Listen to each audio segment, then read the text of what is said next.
Do forno vinha o perfume salgado do frango assado, com alho e alecrim, misturado ao cheiro doce do abacaxi caramelizado na farofa. A salada brilhava sob o sol, as folhas úmidas como se ainda respirassem. Do corredor, o tic-tac do relógio antigo costurava o tempo e o corredor de azulejos azuis levava olho e memória direto à cozinha, onde panelas enormes repousavam sobre a bancada de granito. Era domingo, era casa de família, era o cenário conhecido que parecia, por fora, prometer um dia igual. Mas por dentro, algo vibrava gritante e silencioso, como no instante exato que antecede o esticar das cordas de um violino. Entre risos contidos e olhares que evitavam colidir, havia uma pequena densidade suspensa no ar, um segredo prestes a encontrar sua boca, um comentário pronto para atravessar a mesa. A tia Lourdes, dona da casa e do apetite mais afetuoso de toda a rua, pairava entre a cozinha e a sala com um pano de prato jogado ao ombro. Os guardanapos dobrados em triângulos impecáveis, as garrafas de suco suando sobre a bandeja, o som de um rádio antigo brincando com um samba ao fundo, tudo sugeria rotina, harmonia, repetição. Tudo sugeria até que não.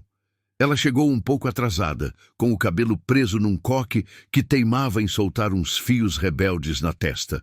Trazia no braço uma travessa de vidro coberta por filme plástico, e era possível adivinhar, pela condensação no plástico, que a sobremesa ainda guardava um calorzinho discreto. Cumprimentou um a um, abraçou quem levantou, acenou para quem ficou sentado, beijou a tia com um carinho antigo. Trouxe pudim, disse meio envergonhada, como quem não queria fazer barulho. E era verdade, pudim era seu porto seguro. Quando o mundo desandava, ela se agarrava a receitas, medidas, tempos de forno. Era algo que conseguia domar com precisão. A vida essa nem sempre. Senta, filha, convidou a tia Lourdes, abrindo espaço a seu lado. Estava sentindo sua falta. E esse pudim, você sabe conquistar as pessoas do jeito mais fácil. Riram. Alguns se remexeram nas cadeiras, outros falaram de trabalho, de futebol, da chuva que há semanas flertava com a cidade, mas não se decidia a cair. Ela acomodou a travessa entre as outras, afastou a sensação de entrar numa peça em que a cena já tinha começado e serviu-se de uma porção pequena de salada e farofa. O frango ainda não havia sido fatiado. O tio Dimas tradicionalmente fazia a honra de aparar as coxas e repartir as asas com técnica quase cerimonial. No canto da mesa, um vaso com flores do quintal tentava organizar a primavera prematura que, em Santa Eulália do Norte, sempre se adiantava. Não demorou muito. O comentário veio cortando o caminho de um canto ao outro da mesa, como seta lançada por um arqueiro sorridente. E aí, Helena, disse uma voz, arrastando as sílabas. Você tá falida, né? O sorriso que acompanhou a frase não era gentil, tampouco cruel à primeira vista. Era o sorriso torto de quem brinca com uma verdade inventada e quer ver no rosto do outro a confirmação de sua própria imaginação. A mesa congelou por um segundo. O garfo parou no ar. A colher deixou de bater no vidro do pote de maionese, o rádio no fundo pareceu, de repente, distante. A pergunta, ainda que dita com ares de piada, trazia um veneno conhecido, o de quem observa da calçada e tira conclusões sobre a vida na sala de estar. Helena respirou fundo, sentiu o ar entrando frio pelas narinas e saindo morno. A primeira resposta que lhe veio à cabeça foi ácida, pronta, quase delicadamente cruel, mas não saiu. Engoliu em seco, apoiou o talher no prato, ajeitou uma mecha solta atrás da orelha e sorriu. Não era o momento. Não seria naquele instante que ela revelaria o que guardava para dizer. Deixou que o silêncio corresse pelos cantos, esbarrasse nas cadeiras e, aos poucos, escorresse porta afora. substituído por risadinhas tímidas e comentários sobre o ponto do frango, sobre o preço do tomate, sobre o calor que vinha com tudo mesmo em setembro.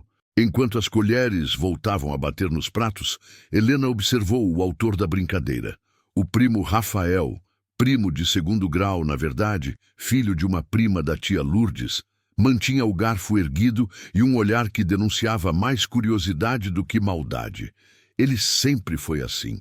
Gostava de se fazer sol, de brilhar em conversas, de ter uma anedota na manga e uma provocação na língua. Trazia um relógio grande no pulso, falava alto, ria mais alto ainda. Sabia das vidas alheias como quem coleciona figurinhas. Relatava detalhes com excitação, falava nomes e datas, como se o mundo fosse um álbum que precisava completar. Não fazia por mal, ou talvez fizesse sem saber. Mas naquele dia, cada sílaba sua parecia ter um peso. E você? O que acha dessa atitude até agora? Comentários como esse são apenas brincadeiras ou passam do limite? Nos meses anteriores, Helena havia enfrentado o tipo de tempestade que muda o mapa de uma vida. A sociedade comercial que construíra com tanto cuidado desandou de uma hora para outra. A Vereda Verde, empresa de paisagismo e irrigação que ela colocara de pé com o ex-sócio, o carismático e pouco confiável Otávio, foi sendo devorada por dentro por um apetite que não era o dela. No começo, foi sutil, um atraso de pagamento, uma nota que não fechava, uma conversa que se esquivava dos números. Depois, a barriga da crise cresceu e começou a empurrar tudo para fora de lugar. Contas acumuladas, fornecedores impacientes, clientes desconfiados. No mesmo ritmo frenético com que as plantas que ela cuidava costumavam crescer, as dívidas brotaram por todos os lados. A cidade pequena que tudo vê, tudo ecoa. Vendeu tudo, diziam no balcão da padaria, entre o pão quentinho e o café ralo. Tá morando de favor, cochichavam no salão da Dona Lúcia, enquanto uma cliente esperava a tinta agir no cabelo. As palavras, como folhas levadas pelo vento, sobrevoavam a praça da igreja, escorregavam pelas esquinas, se penduravam nas janelas dos sobrados. Helena sentia cada uma delas tocando sua pele. Ao fim do dia, deitava com os músculos tensos e a cabeça cheia de contas que não se somavam. Dormia aos pedaços, acordava de sobressalto. Depois vinha a manhã, com seu jeitinho de prometer que tudo se ajeita, e ela se levantava mais uma vez. A verdade é que enquanto muitos falavam, ela trabalhava. Silenciosamente, sem alarde, sem post, sem anúncio. Houve noites em que ela reorganizou, linha por linha, a planilha de gastos, acendendo em amarelo as despesas que poderiam ir embora, marcando em vermelho as que tinha de manter. Cancelou streamings, renegociou o plano do celular, vendeu as prateleiras de madeira da sala. Depois eu compro outras, prometeu a si mesma. Desfez-se do tapete azul que lembrava uma praia de infância. Chorou guardando o tapete em um saco. E chorou menos quando recebeu o dinheiro e pagou a conta de luz atrasada. 2 meses depois, sentada na sala de espera do banco, ela cruzou as pernas e alisou com a mão um amassado da saia. Do outro lado da porta de vidro, uma gerente chamada Silmara tomou um gole de água, esticou a coluna e a chamou com um sorriso profissional. Vamos conversar? Conversaram. Sobre dívidas, sim, mas também sobre possibilidades. Silmara ouviu sem interromper, anotou números, rabiscou setas, propôs um redesenho de prazos. Não dá para te prometer o céu, disse, mas a gente pode tentar rearrumar o chão. Saíram de lá com um acordo. O alívio não era doce, era um alívio áspero, de quem apoia o pé descalço em terra pedregosa. Mas era o primeiro passo, depois de muito escorregar. E então, quando parecia haver apenas arranjos e contingências no horizonte, apareceu a chance. Foi numa manhã de terça, quando o celular vibrou com uma mensagem de Álvaro, gerente da cooperativa Santa Rita, responsável por hortifrutis que abasteciam metade da região. Ela conhecia a cooperativa de trabalhos anteriores, quando a Vereda Verde instalara um sistema de irrigação que vira o verão mais seco em décadas sem perder uma folha. Helena, precisamos de alguém de confiança para uma logística nova, dizia a mensagem. Pequenas entregas, horários flexíveis, começo imediato. Não temos muito tempo. Ela respirou, ouviu o barulho do ônibus passando na rua e respondeu: Eu topo, mas preciso te pedir. Me dá uma semana. A semana foi um mergulho. Helena pediu um carro emprestado a Carlão, dono de uma oficina e amigo de infância que tinha um coração enorme e um trato curto. Te empresto por 4 dias, mas cuida como se fosse seu. Ela cuidou melhor do que se fosse e viu, ao fim do prazo, que aquilo só resolveria a primeira página de um livro bem maior. Precisava de um veículo próprio e de confiança, e precisava rápido. Voltou ao banco. Ouviu de Silmara um talvez, que dependia de uma pilha de documentos e de uma nota fiscal que ainda estava mais no desejo do que no papel. Foi para casa e transformou o desejo em lista. Documentos, certidão, cartas de recomendação, histórico de pagamentos, o que tinha e o que renegociou. Ligou para antigos clientes, pediu que escrevessem, se pudessem, uma avaliação do trabalho feito. Você salvou nossa horta no último verão, escreveu Dona Teresa, viúva de 60 e tantos anos que vendia alfaces no mercado municipal. Se puder ajudar agora, eu ajudo, ela disse. E ajudou. As conversas com o ex-sócio, Otávio, foram duras. Houve gritos. Houve, sobretudo, silêncios teimosos. Você sabe que essa bomba não é só minha. Ele disse batendo o dedo na mesa como se apontasse para uma criança travessa. Ela retrucou que ninguém estava discutindo culpa, e sim solução. Ele riu. Um riso de quem ainda não perdera o chão, e talvez nem fosse perder. Então, com a ajuda de um advogado pragmaticamente gentil, ela conseguiu vender a sua parte do estoque que restara, despegar-se do que tinha nome bonito e uso nenhum, converter equipamentos parados em dinheiro que tinha urgência de se mover. Uma tarde, sentada no chão da sala sem tapete, ela fez um Pix, e pela primeira vez em meses, a conta do banco mudou de cor. Saiu do vermelho para um cinza pálido, que não era festa, mas era ar. As pessoas continuavam falando. Vendeu tudo, repetiam.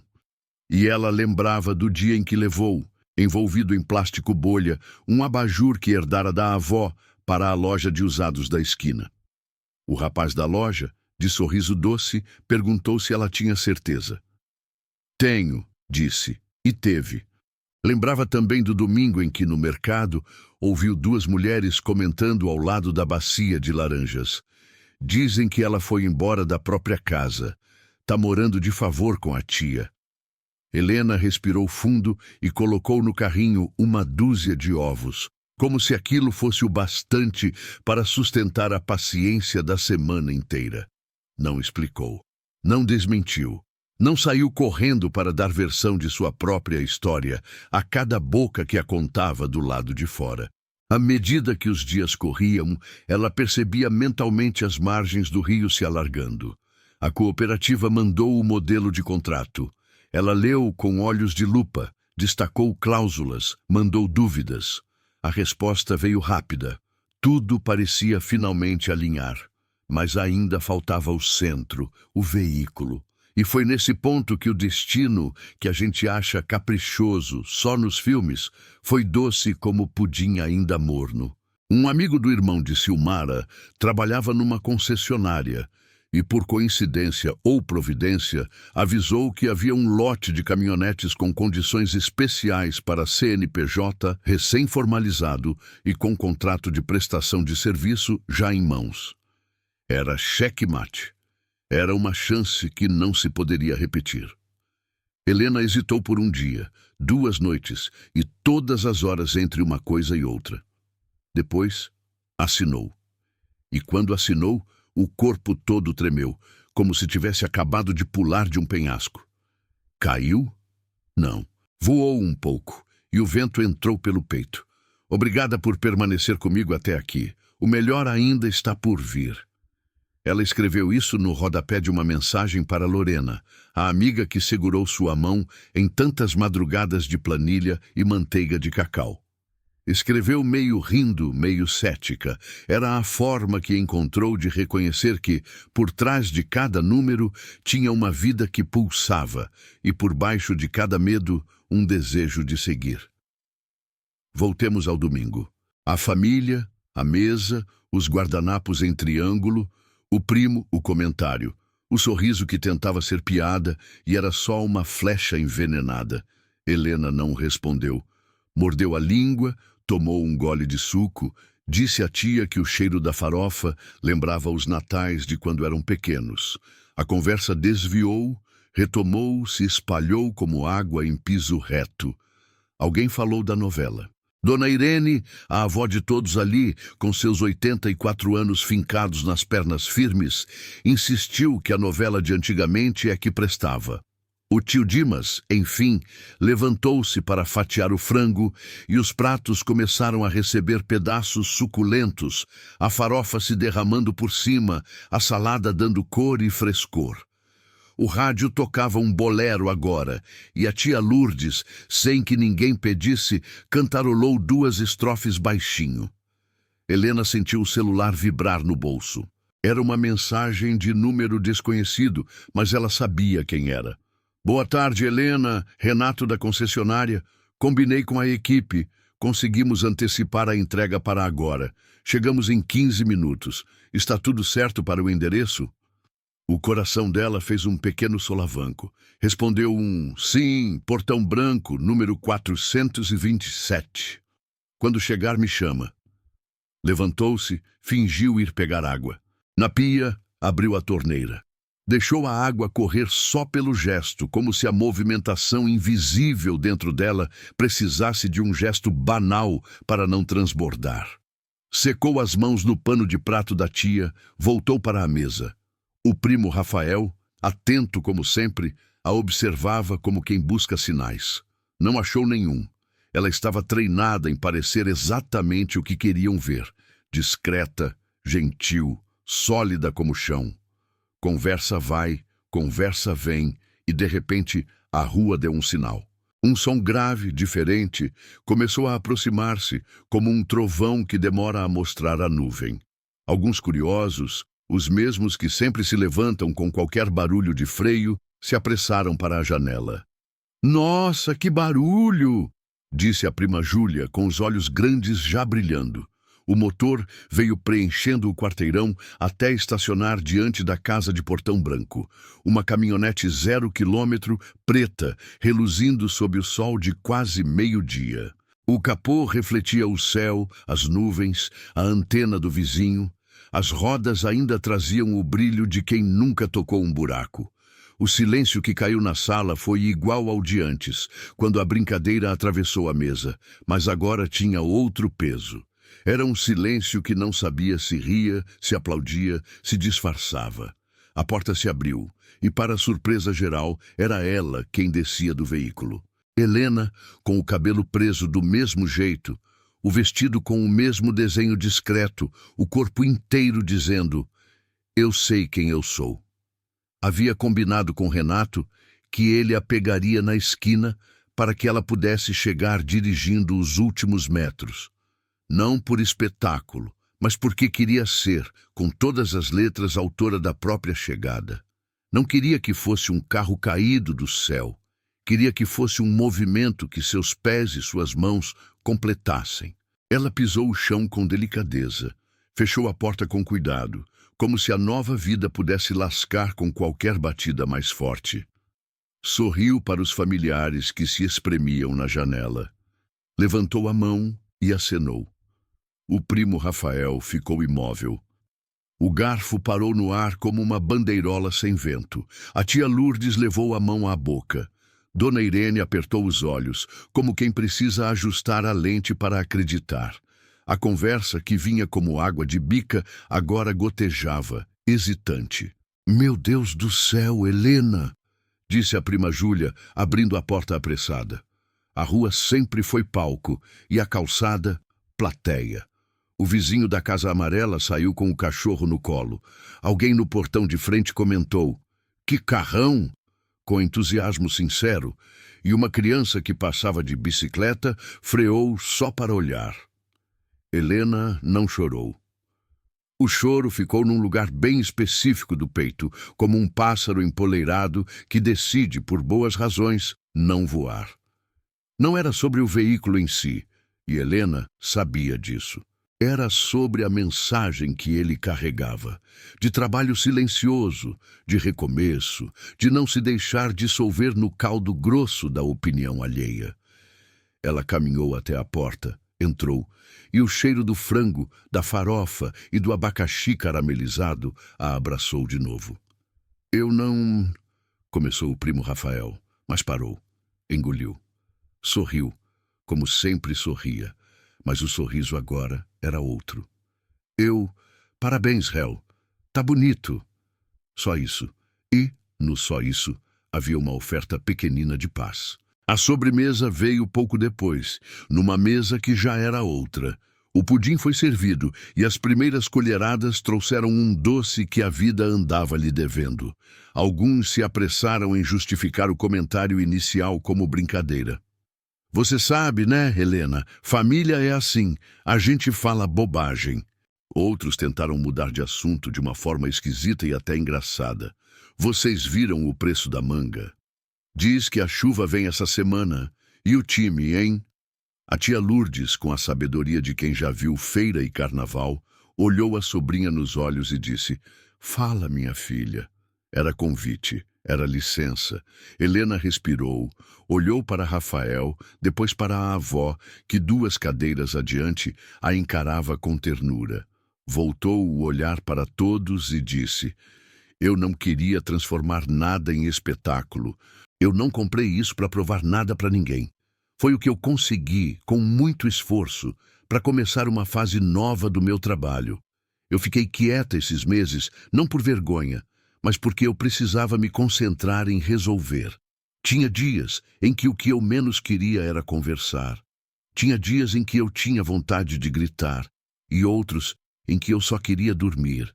Eu tô bem agora. Melhor, pelo menos. E o que eu aprendi é que a gente não sabe da vida do outro. Então, não fala com certeza sobre o que você não viu. Só isso." Rafael assentiu. Não pediu desculpas com todas as letras, mas suas bochechas ruborizadas, o olhar lembrando-o de uma criança pegando doce antes do almoço, eram pedidos silenciosos. Eu falei bobagem", disse enfim. "Eu achei que... Enfim, achei." E deu de ombros. Não foi muito, não foi pouco. Foi o que havia. E Helena, do alto da dignidade que se ganha com noites longas e dias difíceis, aceitou. A tia Lourdes encheu o prato dele de pudim, talvez como selo de um pacto novo. Dona Irene segurou a mão de Helena por baixo da mesa, e a mão enrugada tremia de uma emoção mansa. "Eu vou começar amanhã cedo", disse Helena para quem quisesse ouvir. "Tenho contrato com a cooperativa, vou fazer entrega, cuidar de irrigação, retomar um pedaço do que eu amo. A caminhonete era condição, eu corri para fazer acontecer. Deu certo. Demorou, mas deu. Eu tô contando isso porque não quero que vocês vejam por fora o que eu ralei por dentro e tirem conclusões. E também porque, se um dia alguém aqui precisar recomeçar, eu espero que lembre que dá. Dá trabalho, dói, a gente toma umas porradas que a gente nem sabe de onde vem, mas dá." Houve um silêncio cheio, daqueles bons que pesam nos olhos. Depois, como acontece em toda a família, a vida retomou sua organicidade. Brincaram com a ideia de batizar a caminhonete, e a prima Júlia, exagerada e engraçada, sugeriu nomes como Guerreira e Fênix. O tio Dimas, sempre técnico, perguntou sobre o consumo. A avó quis saber se era difícil subir. A criança da bicicleta, que se revelou ser filho do vizinho, pediu para bater uma foto ao lado. Helena riu, autorizou, E a foto ficou bonita. Um menino com os olhos esticados de alegria, uma mulher com um orgulho calmo, e ao fundo um portão branco e um céu que, de tão azul, parecia novo também. À noite, quando a casa foi esvaziando e os pratos empilhados esperavam o dia seguinte, Helena e tia Lourdes ficaram um pouco na cozinha, num silêncio agradecido que precisa de 2 colheradas de pudim para existir. Eu ouvi um monte nesses meses, disse a tia, enxaguando uma travessa. Me dava vontade de sair defendendo, de brigar com meio mundo, mas eu sabia que você estava precisando de silêncio e de espaço. Fiz o que deu, cozinhei, rezei e deixei o portão aberto. Helena sorriu. A gente não fala sobre isso na maioria das vezes, mas às vezes o amor é isso. Uma comida quente, um portão aberto e um silêncio respeitoso. Mais tarde, sozinha no quarto onde já dormira tantas vezes quando criança, Helena sentou-se na beirada da cama e deixou as mãos caírem sobre os joelhos. O corpo doía, mas era uma dor boa, parecida com a que a gente sente ao fim de uma trilha difícil. Os músculos reclamam, mas o pulmão se enche de um ar que não tinha antes. Ela pensou no comentário do primo, nas caras que viu, nas vozes que ouviu nas ruas nesses meses. Pensou em Silmara, que a tratou como projeto, mas também como pessoa. Pensou em Álvaro, que confia no trabalho dela. Pensou em Lorena, que do outro lado da cidade, naquele exato momento, devia estar mandando uma mensagem com muitos emojis e a palavra orgulho escrita em maiúsculas. Pegou o celular. Lá estava a mensagem. Ela riu sozinha e o riso estalou no quarto escuro. Na manhã seguinte, Helena acordou antes do sol. O quarto cheirava a limpeza e passado.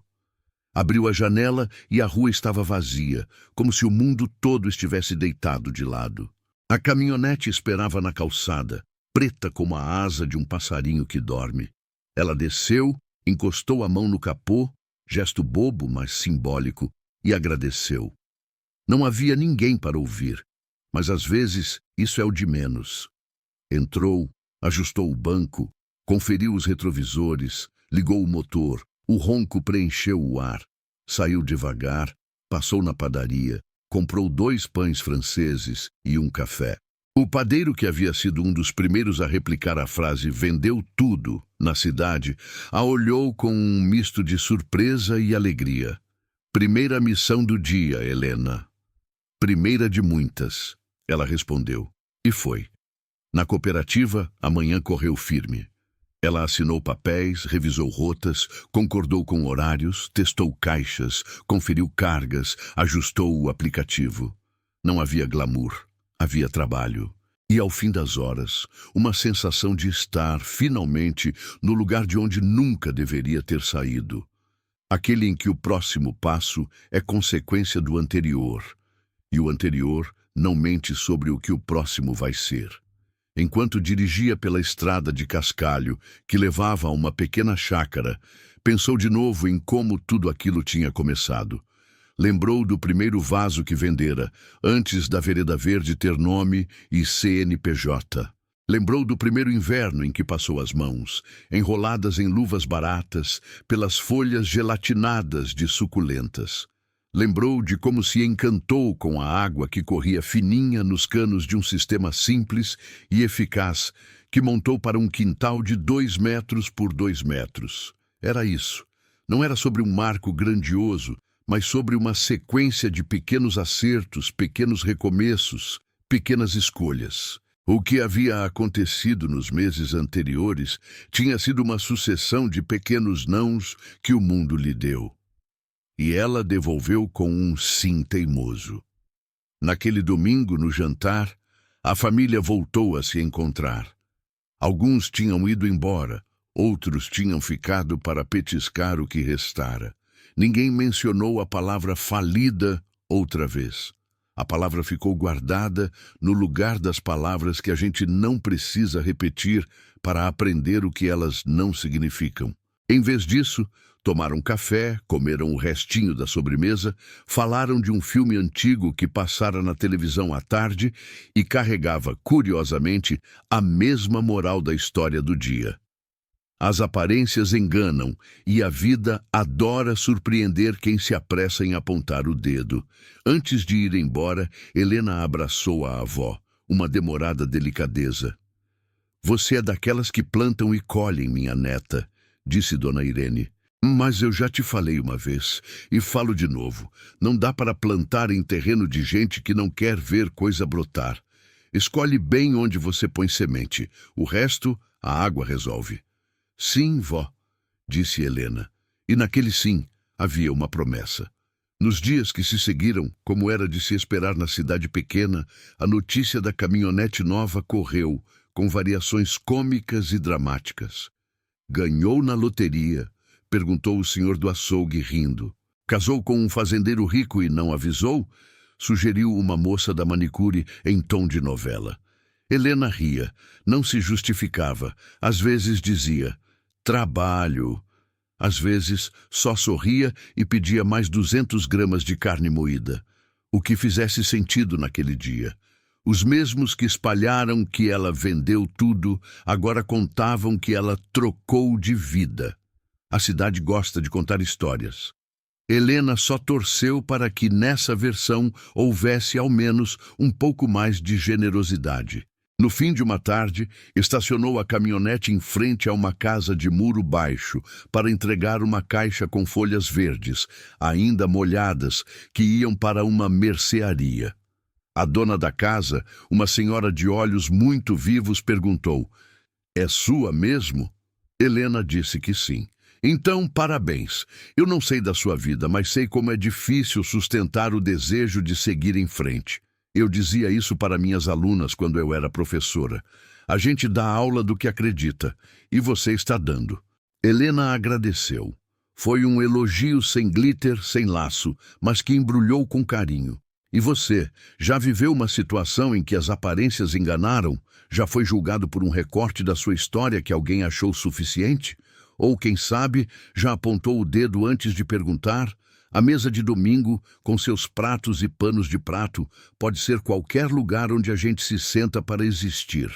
O trabalho, a fila do mercado, o grupo de mensagens. E nesses lugares, às vezes, a gente vai ouvir coisas que doem. Às vezes, a gente vai dizer coisas que doem. O que fazemos depois é que escreve a história. Naquela casa de portão branco e janela grande, a lição ficou clara para quem quisesse ver e para quem precisasse enxergar. Julgamentos precipitados dizem mais sobre quem julga do que sobre quem é julgado. E a vida, silenciosa e paciente, sempre encontra um jeito de surpreender quem se apressa em apontar o dedo. O barulho do motor que entrou na rua naquele domingo foi só o som concreto de uma coisa que já acontecia por dentro havia meses. Um motor andando, mesmo quando faltava combustível. Um motor insistindo, mesmo quando a estrada fechava. Se você leu até aqui, obrigada por me acompanhar nesta mesa de domingo que virou estrada. Se esta história encontrou algo em você, um pedaço que lembra, um pedaço que doeu, um pedaço que quer continuar, compartilhe comigo. Deixe sua opinião nos comentários, inscreva-se no canal e clique no próximo vídeo recomendado para ouvir outra história que vai mexer com você. E quando alguém te perguntar, com um sorriso torto, se você está falido, lembre-se, ninguém tem o mapa do seu caminho além de você. O resto é paisagem, e a paisagem muda conforme a gente caminha. O sol de final de manhã atravessava a janela da sala de jantar como lâminas de luz, esculpindo claridade sobre a toalha florida e os talheres alinhados. Havia uma tranquilidade ensaiada ali, uma coreografia que se repetia domingo após domingo. As risadas que surgiam antes do prato principal, o barulho das travessas pousando no tampo de madeira, as vozes que se sobrepunham num cadenciamento familiar.